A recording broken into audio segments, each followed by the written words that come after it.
ನಾನೊಬ್ಬ ಮಲಯಾಳಿ ಫ್ರೆಂಡನ್ನ ಭೇಟಿಯಾದಾಗ ಒಂದು ಸತ್ಯ ಗೊತ್ತಾಯಿತು ಫ್ರೆಂಡ್ಸ್. ಏನಂದರೆ, ಈಗ ಕೇರಳದಲ್ಲಿ ಬೀಫ್ ಬೀಫ್ ಬೀಫ್ ಅಂತಾರೆ.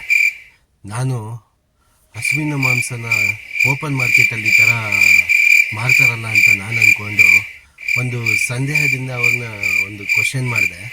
ಆವಾಗ ಅವರಿಂದ ಬಂದಿದ್ದ ಉತ್ತರ ಏನಂದರೆ, ನಾವು ಬೀಫ್ ಯೂಸ್ ಮಾಡ್ತೀರಿ. ಬೀಫ್ ಅಂದರೆ ಅದು ಹಸುವಿನ ಮಾಂಸ ಅಲ್ಲ, ಒಂದು ಎಮ್ಮೆಯ ಮಾಂಸ, ಅಂದರೆ ಬಫೆಲೋ ಮೀಟ್ ಅಂತ ಹೇಳಿದ್ರು.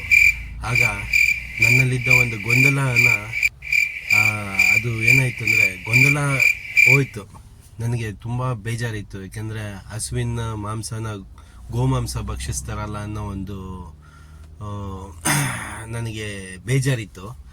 ಈ ಒಬ್ಬ ಮಲಯಾಳಿ ಫ್ರೆಂಡನ್ನ ನಾನು ಮೀಟ್ ಆದಾಗ ಅವ್ರು ಹೇಳಿದ ಒಂದು ಮಾತು, ಅದು ಬಫೆಲೋ ಮೀಟ್, ಅದು ಕೌ ಮೀಟ್ ಅಲ್ಲ ಅಂತ ಅಂದಾಗ ನನಗೆ ತುಂಬಾ ಖುಷಿ ಆಯಿತು ಫ್ರೆಂಡ್.